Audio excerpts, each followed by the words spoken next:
When the first Europeans came to what is now Canada, one of the most important resources they found was beaver fur, from this little guy here.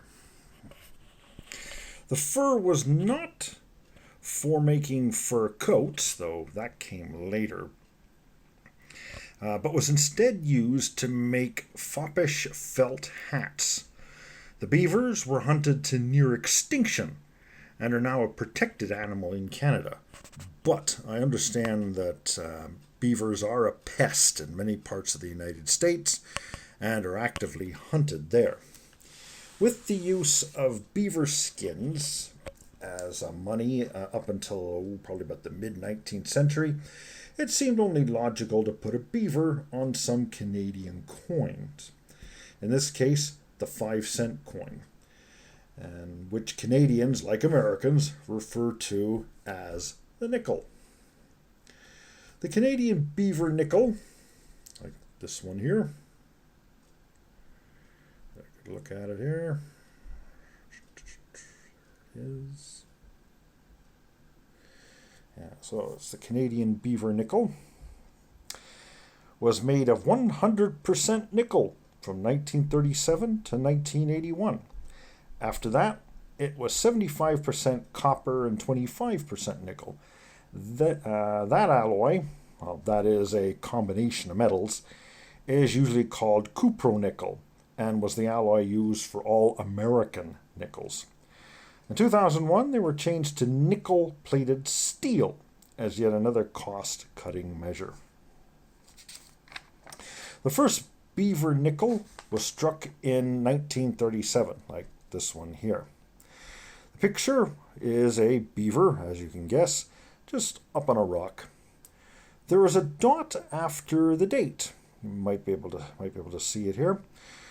And it is suggested that the dot was just a decoration. The master dies for this coin were made in Paris, not London. And the French coin designers often added dots between and after words and numbers. So that's probably where the dot came from, not an error of any kind. All of the 1937 nickels have dots. I have never heard of any that do not have one. Nickel is great for making long-lasting coins, and it's also great for making durable, long-lasting guns, tanks, and battleships. As Canada increased production of equipment to fight World War II, there was not enough nickel for nickels. So, in 1942, the 5-cent was changed to this. And this 5-cent is made of a type of brass called tombac. It is 88% copper, 12% zinc. If you look closely, you will also notice that the coin is no longer round. It is now dodecagonal, which is the technical term for having 12 sides. This was to prevent it from being mistaken for a penny. The next year, 1943, again, the picture is not too clear on this, and unfortunately I do not have a really nice shiny version of this, otherwise the picture would be clearer. But you can notice that there is a V and torch design. I'm guessing it was a better morale booster than just a beaver on a rock. 1944 came along, And copper was needed for more important things like bullets, shells. So the demand for those forced the mint to strike the nickels in chrome-plated steel in 1944 and 1945. Now, the steel is plated with nickel, and then it's plated with chrome. The coin blanks, or planchets as we call them, are then punched out. This method leaves exposed steel edges, which made these coins really vulnerable to rusting. So if you find one of these in your change in Canada, which sometimes you do, quite often it's got a bit of rust on it. Often the chrome plating is missing, like in this one here. You'll notice it does have a grayish appearance. It looks like it's made of nickel, but it's actually just nickel plated. This particular error of no chrome plating is not that hard to find. During World War II, when you were trying to produce them as quickly as possible, quality control kind of went out the window. So you can find these with no chrome plating, and they don't cost that much more than one of these ones here. So in 1951, we have the beaver design was replaced with the commemorative. It celebrates the isolation and naming of the element nickel, 1751 to 1951. However, many people thought the 1751 date was an error. It wasn't. And the coins were hoarded. They were very easy and cheap now to find, and even very easy to find in mint condition, which is the condition this one is in. The Korean War, though, caused Canada to go back to steel later on in 1951, but they did go back to the beaver design at least.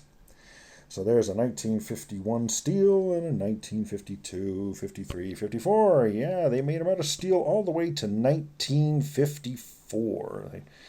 And finally, they had enough nickel, and they went back to using nickel again when was that? 1955. Yeah, and of course, you'll notice again, it's still dodecagonal or 12-sided. Yeah, the shape, this particular shape, people liked this shape, so they kept it. But finally, in 1963, there it is, 1963, they went back to the round design because it was discovered that the dodecagonal shape caused the striking collars to not last as long. So they decided to go back to the simple round collars to make the round coins, and it was save them money. Another cost-cutting measure. One other final change to the pure nickel was in 1967, and that's this one here. And so instead of a beaver, we put a cottontail rabbit. This is to commemorate the founding of modern Canada in 1867. This coin is sometimes called bunny money. So why collect these? Well, all of them can be had for less than $5 each. Some of them even less than $1 a piece. And I'll let you in on a little secret. Every single one of these nickels, every single one, I found in rolls of nickels, searching through them, coin roll hunting, from 2005 to 2015. And I found these coin hunting rolls of nickels. So if you're up in Canada, want to coin hunt rolls of nickels, this is the kind of stuff you may still find, even the tomback ones. They're pretty hard to find. They're a little bit harder to find. You may have to go through a lot of rolls before you find them, but it's worth the effort though. So, if you like this website, please hit the thumbs up. Right? Please hit the thumbs up. And of course, please subscribe if you haven't already. And of course, don't forget to ring the bell. So, and of course, if you have any questions at all, any comments, and if you have any suggestions for other collectible coins that I could do a video on, please let me know. Please mention them in the comments, and just who knows, I might have it in my collection.